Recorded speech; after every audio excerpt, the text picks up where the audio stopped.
Jay here, Stretford, Paddock. That's Joe Smith. I can't even get my words out. I'm so excited. And this is Paddock Live. Yes, it's Carrick. We've had news today that Michael Carrick, that the powers that be, I'm talking about your Wilcoxes, your Berradas, are going to go to Sir Jim Ratcliffe and say, it's Carrick. And when Wilcox and Berrada want a manager, they get a manager. Yeah. Sort of. And they want for a few months. For a few months at least. And they want Michael Carrick, which kind of means it's done, innit? You can't see Sir Jim Ratcliffe going, OK, I've taken on board what you said, but I think I'm going to go in a different direction. It does very much feel like Michael Carrick's got the job now. Laurie Whitwell, I think, broke the story earlier this afternoon. Romano's backed it as well. All the leading journalists are backing it. It very much feels like this is it now. There's no more ambiguity. We know it's going to be Michael Carrick. And rightly so, Joseph. Yeah. Rightly so. We'll get into it properly. There's a lot to get into. But make sure you are hitting like, share and subscribe and getting involved in the chat and the comments. I want to hear what you think about this, because obviously this broke about 9 hours ago. We were thinking, should we do a live straight away? We thought, you know what? No. Let's wait. We're live tonight.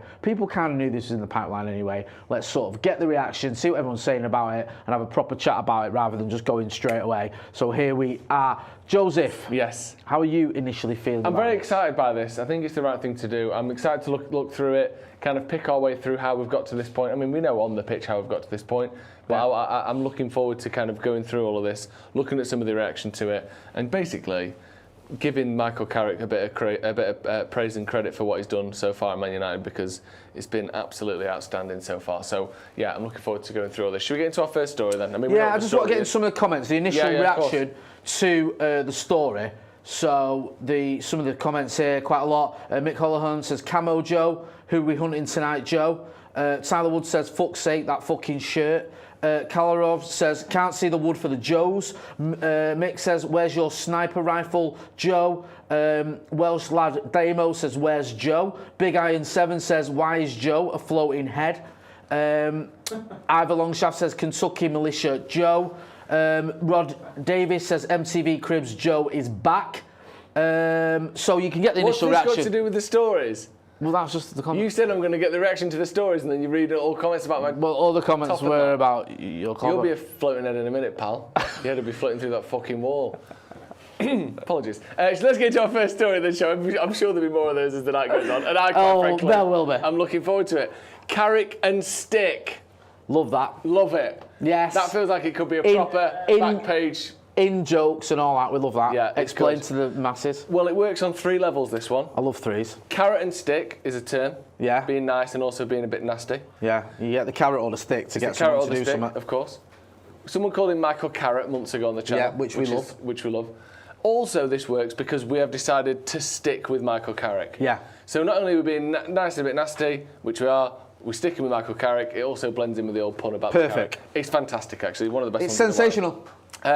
Here we go. Carrick in line for permanent head coach job with recommendation by football leaders to Sir Jim Ratcliffe. Former United midfielder Michael Carrick, 44, has been viewed as the favourite for the job since securing qualification for next season's Champions League during a successful period as caretaker head coach. United intended to delay making a decision on appointing a successor to Ruben Amorim, who was sacked in January, until the end of the season. However, as first reported by The Athletic, Laurie Whitwell to be precise, external chief executive... External Chief Executive? Is that his name? Is that his title? External Chief Executive. What's external mean in that context? Someone will let us know in the comments. Yeah. Let's read this. External Chief Executive. Interesting. External. Did he have an internal one and an external one? Don't know. And also, what external? What are you external from? His office is in the park. Out in the shed. Yeah. Omar, can you please fuck off back to your external little office, please? He's in his car. He's been evicted from Old Trafford. Anyway, external chief executive, whatever that means, Omar Berrada and director of football Jason Wilcox are thought to have concluded that Carrick is the right man for the job and will tell Ratcliffe of their choice this week. Providing minority shareholder Ratcliffe agrees, United will begin formal talks with Carrick before his future is confirmed. We've got another one as well. Let's just go straight through to the next one and then we'll get into the sort of details about the coaches and other potential managers as well. I've heard that fans ask what the style and identity under Carrick is, and that has chimed against reports of Iraola, who has a very clear style and identity. Results have been good, and United have achieved the aim of Champions League qualification. There was no guarantee that would get Carrick the job. By the way, it was never said, and that's why there needs to be talks. This is David Ornstein, and then we also heard from Casemiro as well, saying that he deserves it. He deserves it still. The team play very good. He wins any games, and the team improves day by day, game by game. The team improves, so for me, he deserves it, this opportunity. There's a lot to unpack here. There's other stuff in that Casemiro interview on Carrick that I want to bring up as well. But just first of all, I know we've kind of covered this and we've laid our colours to the mast or whatever you want to say. I know you're a fan of Carrick. I know you think it made the most sense to bring him in. But how does it feel now? It does, we're basically the king, rubber stamping Brexit away from this being done, really, aren't we? Yeah. What do you make of the fact that it is going to be Michael Carrick next season? I'm glad. Yeah, I've said it sort of last few weeks, if not a little bit longer. Makes the most sense to me.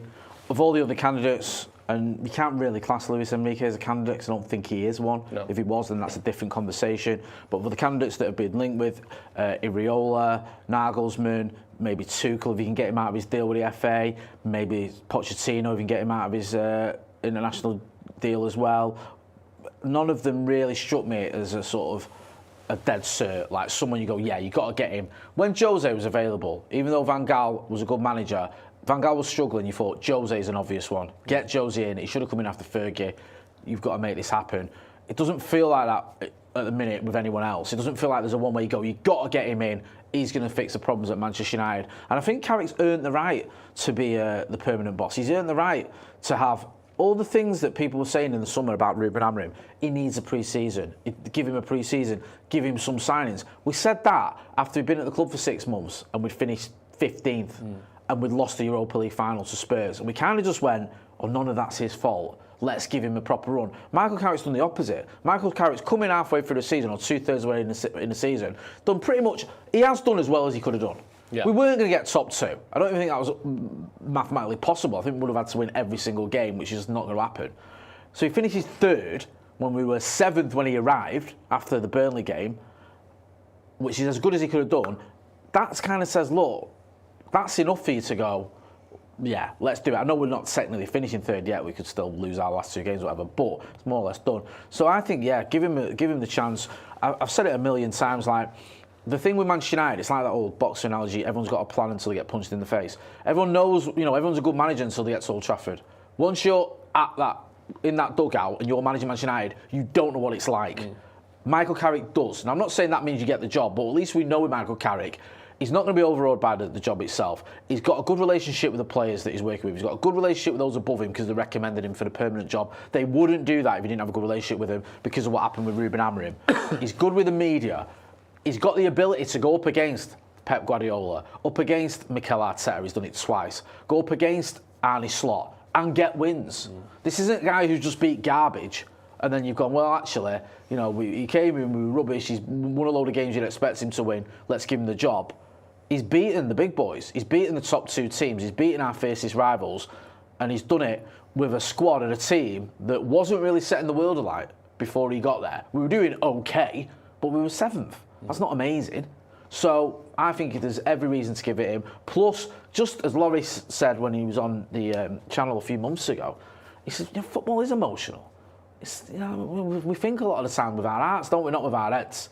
And it's like a club legend coming back to the club, getting results, giving the job permanently, just from a heart. Yeah, man, I'm all about that. I want to see that. Why not? What do you reckon? Because you're one of his biggest fans as a player. You loved him, didn't you? What do you reckon of him as the permanent manager? All the conversations we've had for the last few months, I've always been a little bit sceptical of Carrick, just because of he hasn't got the best CV in the world, and he's not got a terrible one either. But there is an element of, you haven't done it at the top level, you haven't managed a big team. And he's not come up to the Premier League and failed, he's not done what Gerrard's done, but you've not done it, so we don't know if you can do it.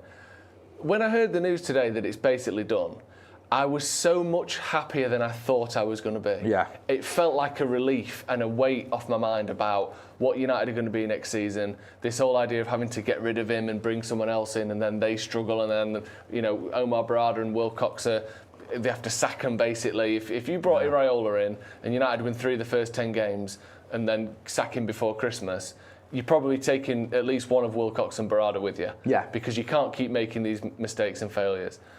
And I saw it and I just thought, this makes total sense. And like you said, it isn't just a case of the best CV is the best manager for Man United. Man United is bigger than that. It's not just about, have you got a good bit of tactics on paper? Are you really good at Football Manager? Some of the things that genuinely other clubs can look at and get a successful manager in, because they are good, they can write a Twitter thread about XG, or they literally got Huddersfield to the Champions League final on Football Manager. Was it Will Still getting, the Football Manager and all that?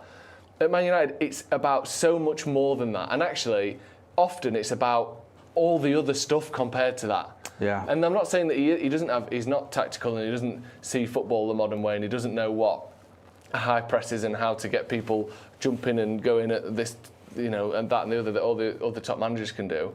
I'm sure he can do all of that. But being in the job and actually getting the points we need right now is such a better CV than winning the league with Sporting, than winning the league with Ajax, than doing pretty well at Chelsea, or doing pretty well at Bayern Munich 10 years before, or whatever it may be that we've seen as a CV so far. You're here. He's actually doing it. Like, what more of a CV do you want? And it's the case, how many times do you get a job because you went in, you did a day's shift or some unpaid work, the boss liked you and you got the job. And so often those people are better than the ones with the incredible CV, because it's someone that you can bear to be around, that is good at what they do, that works hard, that's trying to improve, and is actually being successful at the job that they have in front of them. Carrick is doing all of that. And I think, what more can you possibly have on your CV than going to Man United for a third of a season and being the best manager in the league for that time? Without the best squad, without the expectation of being able to be the best manager in the league. And he's done that. I just think I'm really happy that this seems to be settled and that United know what's going on next season. And he deserves it. Yeah. He really does deserve it. Certainly above Iraola. I know he's 16 matches unbeaten with Bournemouth as of right now. Fantastic. He's a really good coach. That step up is so vast. It's absolutely massive. Michael Carrick has got so much of what it takes to be the United manager. Does he have that final 10-15% of tactics in big games, the real buy-in from the players, all these little bits that make up the final moments? But we know he's got enough to win against Liverpool and City and Villa and Chelsea and all the other teams around us and Arsenal. We know he can do that. So it's that final question, or there's plenty of questions, but I think that we're a lot closer to something positive and successful with him there than we might be with pretty much any other option. And I think he's a very good coach, and he's proven he's a very good coach, because you don't just get a free new manager bounce just because you happen to walk in the door. I'm sure every club would love a new manager bounce like this. We've had 2 of these in 5-6 years, haven't we? One with Solskjaer and one with Carrick. Most clubs never get this. You don't usually get 15 games where you're the best team in the league from being 7th. Like, what he's done is borderline unprecedented. To give anyone else the job would just be the wrong thing to do. And I'm really excited. I think this can be really, really good. I really do. No, I agree completely with pretty much everything you've said. I think this whole tactics thing, people used to accuse Fergie, of not being that tactical. Yeah. This is a guy that beat Barcelona in a European final, beat Bayern Munich in a European final, beat Chelsea in a European final, won 13 league titles and won countless cups, won the World Club Cup and all the rest of it twice. And people went, he wasn't that tactical, Fergie. Like, it's always been a sort of an accusation that people will pick out at certain managers and have a go at him. But look at the results. Look at what he's doing, like you said. Steve M in the Super Chat says, United aren't a system club. There's a good point in this. We're a vibes club and always have been. System managers don't work. Like Madrid, we need managers who manage the pressure. I kind of get where you're coming from with that one. I think that, like, sometimes the whole "he's not that tactical" thing with certain managers can get overstated. 100%. Like, I've seen Fergie make some really sort of astute tactical changes to the team, to the squad during the match and all that. That helps us get over the line. You look at the '96 final against Liverpool as a prime example of that, what he did with Keano and stuff. Like, he'd make these tweaks and he'd do it. He went up against Wenger so many times and outsmarted him. People forget that. Some of those changes that he made for those games, and everyone saw that Wenger was some sort of tactical genius and the professor and all the rest of it. So I think that sometimes we get so caught up in that. But certainly in terms of handling the pressure, there's almost nothing like it at Manchester United. Real Madrid's the only other club I can think of that's similar, if not worse, in terms of the expectation, the pressure. And the difference between Real Madrid and Manchester United is usually at Madrid you go in there and you've got at least 5 world-class players. Yeah. You've got some of the best players in the world in their position. You come to Manchester United and you're usually like the 5th best team in England, and you're expected to try and get us winning leagues and challenging and back in the Champions League and all the rest of it. And usually you haven't got the squad that sort of befits that. Michael Carrick now has got a better squad, but there's still a lot of work to be done. Go on, you smiling.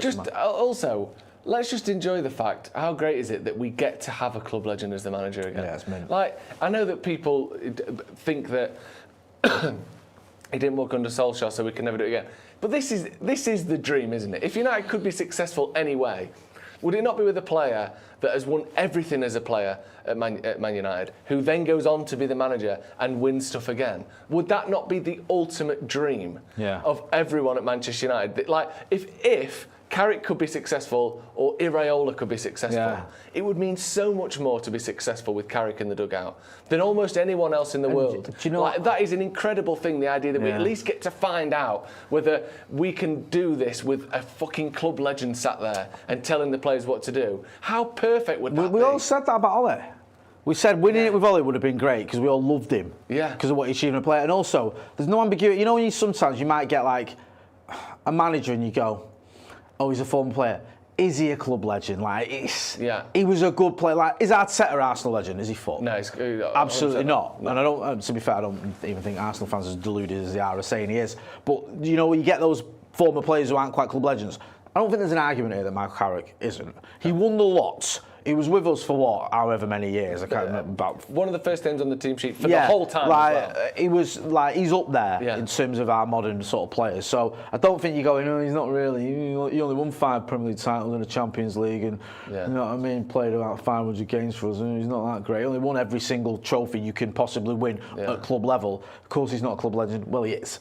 So I like that. So good. It's Ben Topping says, let's be honest, he deserves at least 2 years based on current performance alone. If it doesn't work out, we can always part ways amicably and without shelling out loads of money.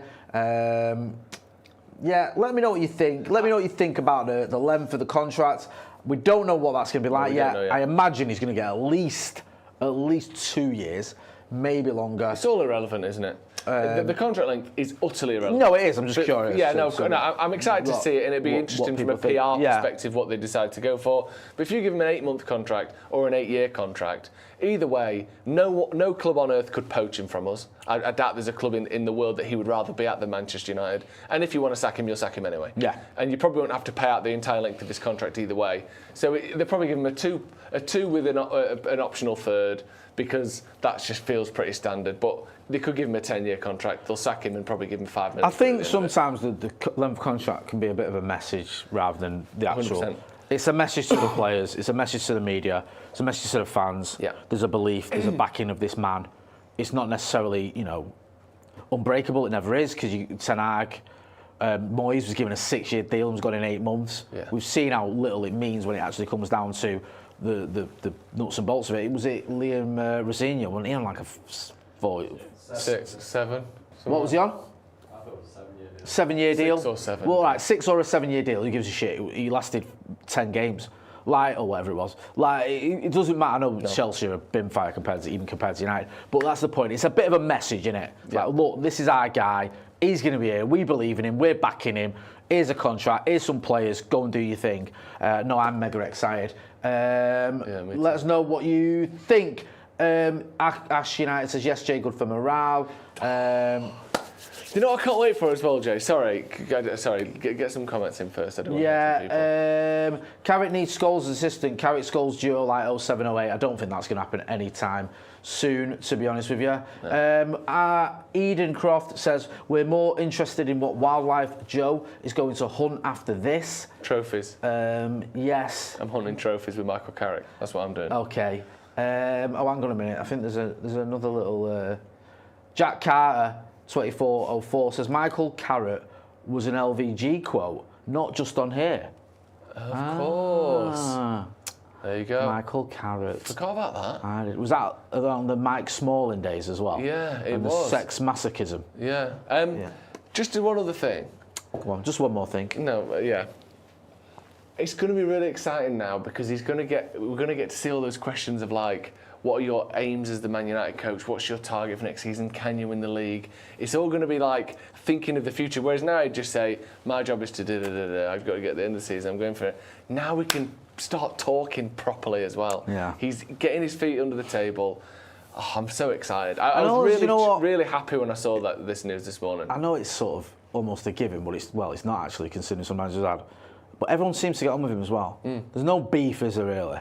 No. It doesn't seem like he's fell out with anyone, he's upset anyone. Even like we saw an interview with Mason Mount, he's barely featured under him, he was praising him. Casemiro's full of praise for him, I know he plays under him, but he was full of praise for him. And Casemiro's almost not got a dog in, fact he's leaving. Yeah. But he was quite, complimentary about him. It does seem like the entire squad likes Michael Carrick, respects Michael Carrick. And there was an accusation with Ollie Wonder that he was too close to the squad, he was too kind, too nice. I'm hoping, and I don't think that will be the case with Carrick. I think he's got a bit about him, and he'll know and he'll learn from working under Ollie as well that you have to have that bit of steel to you as well. You have to be able to make those tough decisions. You have to be able to give out the hairdryer now and again. Maybe his style isn't the hairdryer as such, but you have to be able to discipline players if they're not towing the line. He came under Fergie, didn't he? He'll know that. He'll have seen where Ollie succeeded and where Ollie went wrong because he works under him. Yeah. I think he'll be all right. I do. I think Michael Carrick will do well. And also, his job is to get good players playing well. Yeah. Like, the one thing that most managers have in common, world-class or shit managers, if they've got a really good team, they tend to do pretty well. And if they've got a bad team, they don't. When's the last time a team is literally, Leicester is the only example of this in our lifetime, where a team that could have easily got relegated at the start of the season ended up winning the league. It's happened once in 150 years because it's so hard to win leagues with teams that aren't great. And actually, it turned out once you sort of picked apart that Leicester team, they had some pretty great players in there that did special things for one season. Yeah. But that is very much the exception to the rule. The key thing, as always, as we say a million times, get him a proper squad. You've got a decent attack, we need to reinforce it, we need to build a new midfield, because Pep, without a great team, doesn't win the league. We've seen that. And then they spend a shitload of money, get a great team again, and he wins it again. All the top managers, maybe you can get the best out of players, but all you can do is get the best out of the players in front of you. You can't make someone 3 times better. You can maybe make them a bit better, but me and you starting up front for Man United next season, we're not winning anything. No. Or for Arsenal, or for Man City, they're not winning anything. So he needs a great team, and I think the respect that he holds, the fact that he knows what he's talking about, the fact that he can motivate the players and get them, and there's no way that they can ever drop their standards and say, oh, we didn't know. No. He knows what it takes to be a top-level player at Manchester United, and he will get that into those players. And that is most of the job of a manager. There's a reason why the likes of Zidane and Guardiola and, to a lesser extent, Arteta are able to get these things out of players, because you can't ever say, well, what the fuck do you know? Yeah. Because he knows exactly what it takes. So, yeah, I'm really excited for this. Chris Lowe says, really weird how everyone repeats it's Ollie all over again platitude, but no one says it's Jose all over again about going for a big name. Glenn F, who's been a member of the Academy for 62 months, says, can you please say hello to my friend Hugh, who is poorly, and it will make his day. Hi Hugh, hope you're feeling better soon, bro. Yeah. Tyler Wood. Soon, Hugh. Yep, Tyler Wood, welcome to the Academy. Extra content on the members section. What else have we got on this? Is this sort of following on? We've got just one other thing. Sorry, I keep saying this. No, go on, man. What I don't want to see as well is if United lose a couple of games at the start of next season, everyone who said, I'm worried that it might be like Solskjaer, start patting themselves on the back and telling you that they knew all along that it was going to be like this. And I get why people might worry because of what happened under Solskjaer. I get why there would be reservations. But much like that comment just said, there is no archetype of manager that is guaranteed success. Whether it's success at other clubs, whether it's up-and-coming trophy-winning manager, whether it's a tactical genius, whether it's a former coach or former player. None of those buttons, when you press them, guarantee anything. No. So the idea that just because he, like Solskjaer, used to play for Man United, and therefore when we don't win every game next season, you knew it, and well done, I can pat myself on the back, you were all fools all along. There is no guarantee of anything with any type of manager. And if you set your stall out, when anyone signs for a new club, you go, they're going to fail and be shit. You will be right most of the time, because most managers don't win the league with any club. No. So if that's your the way you look at football, and every time anything happens, you go, this is going to be shit, you're probably going to be right. So if your whole aim is to just pat yourself on the back for being correct, be as negative as you want about every decision, because more often than not, that will be the right thing to do. But sometimes it is nice to be a bit deluded and to be positive and to be excited and to hope that things will be different. And I think that this is a great chance to do that, because just because you end up being right doesn't mean you knew all along. No. It just means you played the odds. Most managers don't win the league for every club. So if he doesn't, let's at least enjoy it along the way, enjoy it while it lasts. And how much better could it be than to enjoy it with a fucking club legend sat there? I know. Honestly, let's just get behind him. We have to. No, I couldn't agree more with all that. And if anything, the fact that it's Michael Carrick and the fact that he's had this good record should give him a little bit of breathing space. Yeah. We all gave Ruben Amorim a load of breathing space when he done now as a United 100%. Manager, to be honest with you. But we all went, give him time. You should at least afford that same level of respect towards a man who's done well since he's come in and is a club legend. I'm not saying that lasts forever. Obviously, if at Christmas we're 12, he's got to go. But you know what I mean? Maybe we don't start the season off to a flyer. You don't just go straight away, we got it wrong. We might take a little step we got back it wrong at times. You know what I mean? Especially when the Champions League game's kicking and he's trying to juggle his squad or whatever, or new signings who've arrived, we've got a new look midfield and you've got new defenders or whatever, might take a little while. You go, no, this hasn't worked, just get rid of him. I told you so. No. Let's just see where we end up. I think we'll be all right, and I think Michael Carrick's the man for the job, and I'm glad he's getting it. Me too. Let's go on to the next story. What we got? Holland not pied for Woodgate. Holland's pies. Yeah. Off of Chippy. Yeah? What do you make of this? Right. So, I get the Holland's pies reference, yeah? I'm just not sure what's happening with Woodgate. It's just that, like, Holland could have left and Woodgate could have stepped up, but no, they're going to keep Holland. Plus the McAtee the ball. So he's not been pied for Woodgate? I think Holland not pied would have worked better. Yeah. I don't the Woodgate part is relatively irrelevant, actually. I think you've just shoehorned it in. Put in McCall's tweet. Sorry? Yeah, they just wanted to put in McCullough's tweet, to be fair. Right, okay, but even that doesn't make any sense. Well, let's get into it. Steve Holland, Carrick's right-hand man, set for new contract. As reported, Carrick is expected to be offered the head coach role. Steve Holland is also expected to be offered a new deal with him. Holland has impressed internally. This is different to the external chief executive that I think Omar Berrada is. He's impressed internally and been pivotal to the results in the past months. He planned to stay 6 months, but Manchester United want him to stay longer. That's according to Sully Talks. Adam McCullough says, then tell Jonathan Woodgate to sling it. I get where Mac is coming from, and I'm not a big fan of seeing Jonathan Woodgate in the dugout for a multitude of reasons. But I don't feel like it was ever a thing where we thought, well, I didn't anyway, unless you think otherwise, where Holland was going to get sacked, not sacked, but just let go, and Woodgate was going to get a promotion. Well, I think it is worth noting about Holland staying, because he's the one that isn't a part of Carrick's previous team, isn't he? Yeah. And he seems to have been a pretty pivotal part of this. I'm glad that he's going to stay on, because I do think he's got the requisite Premier League experience at Chelsea, at England. I know it's not Premier League, but just good experience at the top level. I think someone like him is crucial, and he's a coach as well. He's not just Steve was sort of mentioning it, Mike Phelan sticking around where obviously he's a coach, but he's a sort of arm around the shoulder type guy. Steve Holland is sorting out training sessions and doing stuff, as far as I'm aware. Certainly has done that plenty in the past. And I think he's the sort of person that United need. Also, a quick question for you, Jay. Like Steve Holland here, when's the last time that you impressed internally? It's been a while, hasn't it? I'm just trying to work out the last time I was told I've impressed someone internally. Yeah. It was probably never. Yeah, never. You're just thinking back, if it's you were going back through all time, pre-history, pre your own birth, pre your own. I've never had a situation where someone's told me I've impressed them internally. Yeah. Yeah, it's just not happened for me. It's not good. Well, you can, you got to never give up hope. Danny Shields, sorry if I missed this one, says, is a member of the first team, 64. Mum says, I've been out till 2:45. Oh, sorry, if I'd been out till 2:45, would you lock the door? Will you still need me? Will you still feed me when I'm 64? Lovely. Up the effing Paddock. Yes, man. What a song. Yeah. What a tune. Love Danny as well. Yeah. Great guy. What are you laughing at? There's not more jacket stuff, is there? Oh, is there any more jacket No, I'm not stuff? saying it. No, I'm not saying look for it. I was just worried because I thought you might be laughing at me and that. No, I'm not. I don't think there's been a comment about your jacket for at least 2 minutes. Great. So you're doing well. Someone said they were. Joel Zapster says 4 inches is huge. There you go. That's a good point. Yeah. I mean, it is when it's been nailed into your temple. But to be fair. Right, what we got next?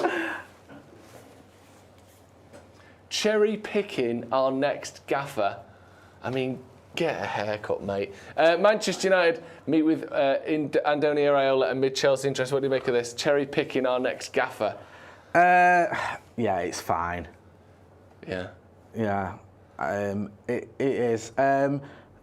It's okay. It's looking a bit rough there. Really. I was just saying that. Yeah. Can we get some clippers on this, guys? I know he's not looking the part there, is he? No, not really. Well, let's get into this story and let's read it. I love that we've got Manchester United in red for, I think, the first time. Yeah, ever. why has that happened? Just trying something new, you know. Because the start of the story is not really United based, so I don't want to. Okay, so you want to alert us when we get there. Story on, you're like, oh, what's the relevance? Okay, nice. There's a bit of a discussion going on about. I've read out all the member chats here. I'm pretty sure, including yours, Steve. So I don't know what you're on about. Sorry, go on. Chelsea have met Iraola to talk to him about the role. There is respect for the Spaniard's work with Bournemouth and a sense that he is more than capable of taking a big job. Iraola has responded to Bournemouth losing a number of key players in defence and attack during the past year by putting them in contention for Champions League qualification. Not a bad response, is it? No. The South Coast club are 4 points off the top 5 with 2 games left. It's understood that Iraola has also met with Manchester United, although the current indications are that they will stick with Michael Carrick. Yeah, look, I know Iraola's on a great run. Was it 16 games unbeaten? I believe so. There was that time, wasn't there, when there was that graphic of Jamie Redknapp stood next to it going, I can't believe this guy's not in for the United job, when it was 12 games without a win. And everyone was laughing at it. Obviously now it's the other way around. The one thing I will say about it is several things. It wasn't that long ago that Glasner was having this mad run of like 20 games unbeaten, won the FA Cup, won the Charity Shield, if you care about that. Yeah. And people going, oh, Glasner, look at the record he's on, look at the run he's having, he's the man for the job. Then he fell off a cliff, fell out with everyone, was slagging off his own club and his owners and all the rest of it, and the fans. And then everyone was like, thank God we haven't gone for Oliver Glasner, he's lost his mojo. Iraola is a very good manager at a small club. I actually think the step up from Bournemouth to United, it's almost like going from a Championship club to United. I'm not disrespecting Bournemouth, but they are a very small Premier League club. I think they've got about 16,000 capacity, which even by Premier League standards is one of the lowest capacities in the history of the Premier League. Yeah. There's only about 10 teams, I think, if that have had a capacity smaller. So to go from the expectation and what you know, the sort of the pressure and the attention that you get at a club like Bournemouth to go to Manchester United, I think it's just night and day. I don't even think it's that similar. Now, you could argue, the counter-argument would be, but look at what he's done with barely any money, barely any resources. He's got them playing good football. He's lost some of his key players and he's kept going and he's kept performing, he's kept them competitive. I understand all that, but there's nothing about that CV that says you're going to translate that to being a successful Manchester United manager, where the expectation right now is that we qualify for the Champions League next season, we do something in the Champions League, I'm not saying win it, but at least get out of the group. We challenge for trophies. The expectation for all those things, I just think it's a bit of a step, especially if you were to get rid of someone like Michael Carrick, who is a club legend, has done a good job here, to bring in someone of the calibre, no disrespect to him, of Iraola. It's not happening, is it? It doesn't make sense. I agree. I think, like we said before, there's so much to a club like Man United that there just isn't. There's so few organisations in the world, let alone football clubs, that have got such the amount of scrutiny that Manchester United have got, that it's, like you said, it's almost a different job. Yeah. It's almost a different career, managing Man United, to doing this at Bournemouth. And just to be clear, I think he's an excellent manager. I think he's tactically very good. He's clearly a good motivator and he's done brilliant things with Bournemouth. And he'd be on the top 3 shortlist for manager of the season for me. I think he's excellent, I really do. But Manchester United need to get him after his next job, not now. Do this. Go to a Dortmund, an Atletico Madrid, a Napoli, a AC Milan, you know, a really big European club. But none of those clubs I just mentioned are Man United. AC Milan were in the 90s, but no, you know, in terms of modern stature and global appeal, there has to be one in between Bournemouth and Man United, I think. I think otherwise you end up in a situation where the players just, all it takes is a couple of glances in that dressing room to go, sorry, what the fuck is this guy telling me to do that for? and it crumbles. It doesn't take a lot. Also, sorry, someone's just pointed out as well. Go on. So this is the difference in the context between being at Bournemouth and being United. What did you say? It's 18 games or 16 games unbeaten, which is great, and he has done that, and it's they're on a good run. I think they've won 4 of the last 5. This season, though, you've also drawn 16 games. Yeah.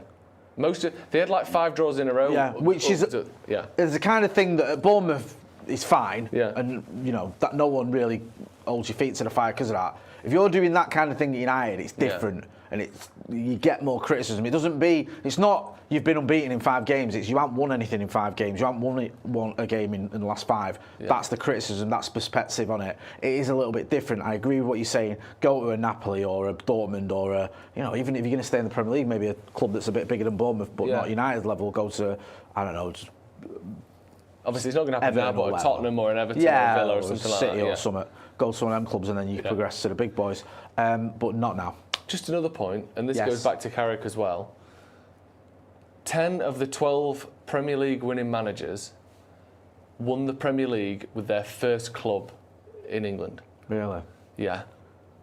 So this idea that we need a Premier League proven manager, if anything, that should be a disqualifying factor.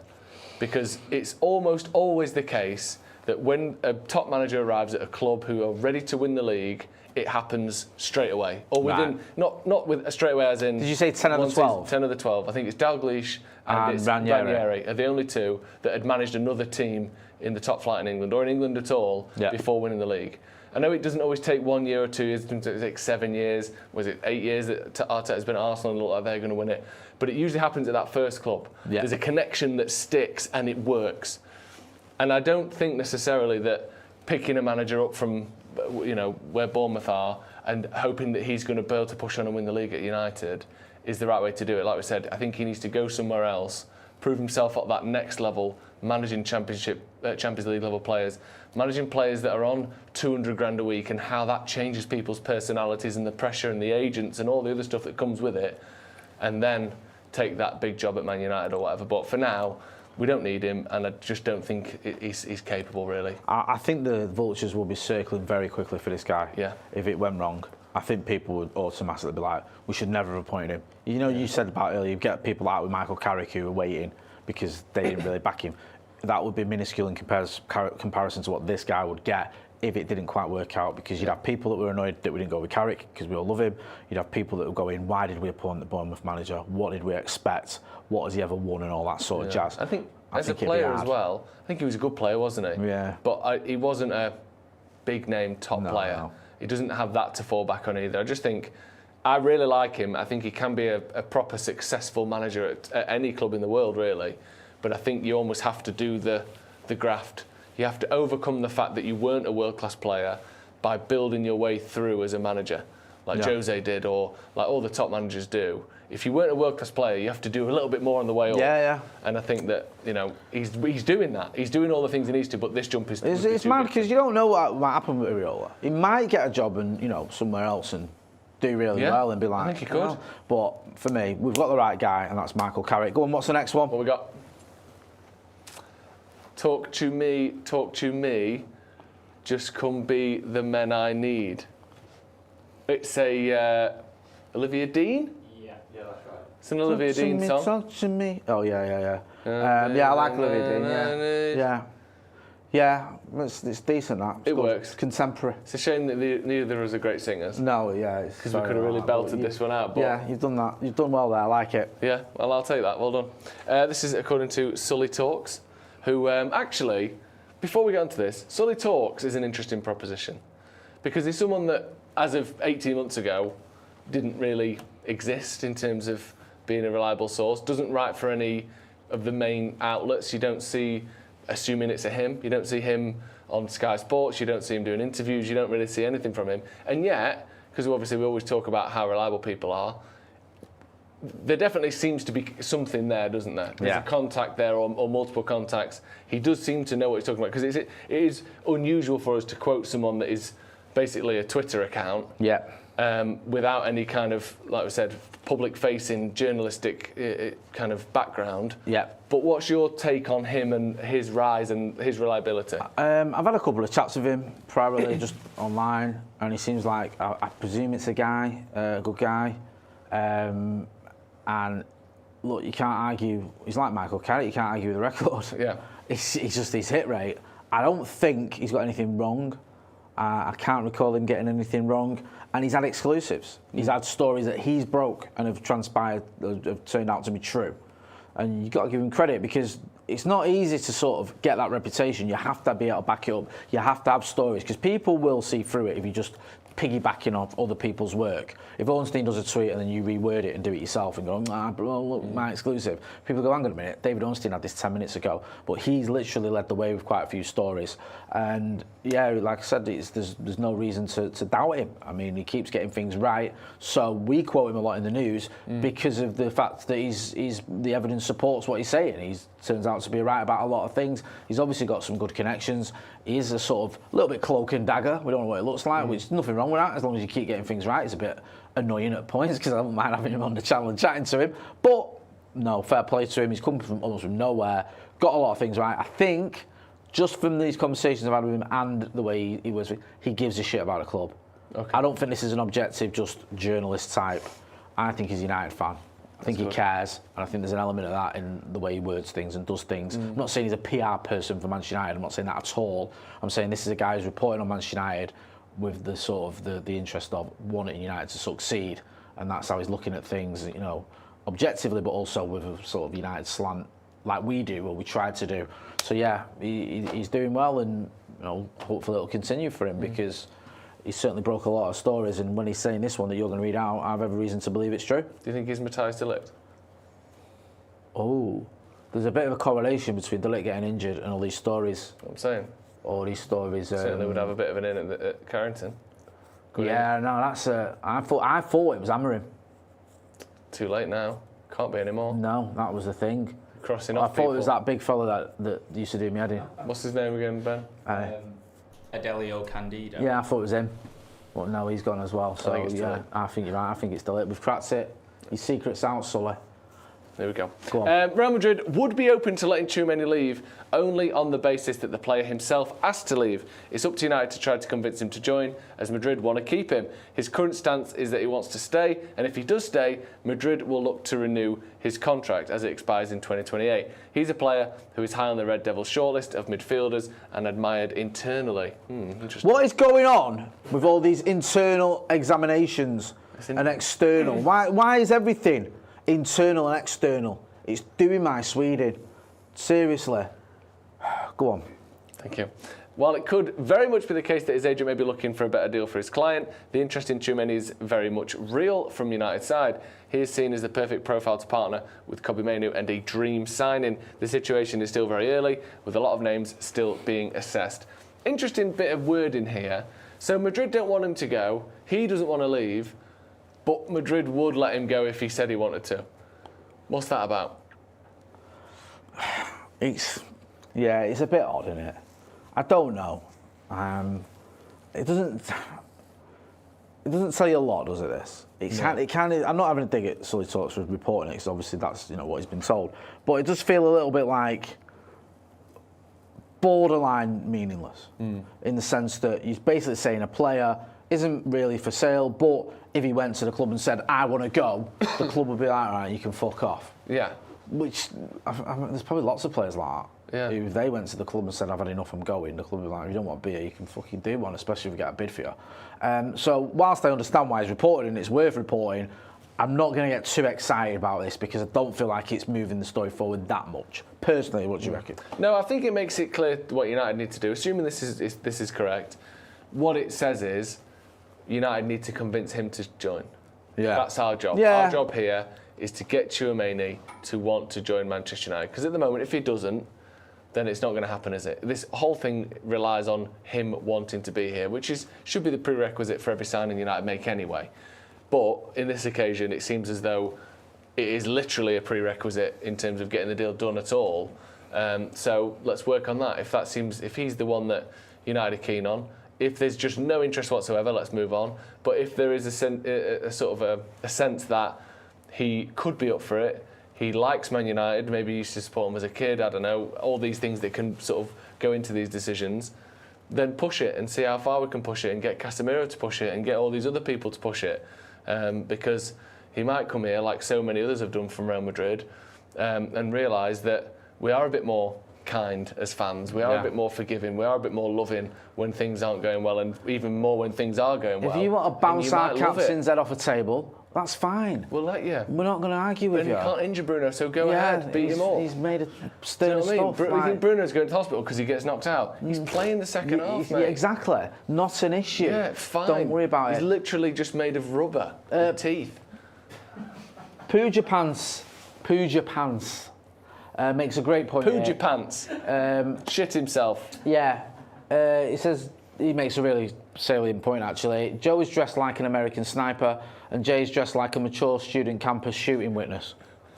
I didn't think you'd read that. Well, you should know me better than that. Of course I'm going to read it. You do. You look like you've been interviewed way too soon after the event for you to have processed what you've just seen. Yeah. Do you know when you see those interviews with people after something horrendous happened, and they're like almost half laughing? Yeah. People are like, this guy's mental. You're like, no, they're clearly in shock.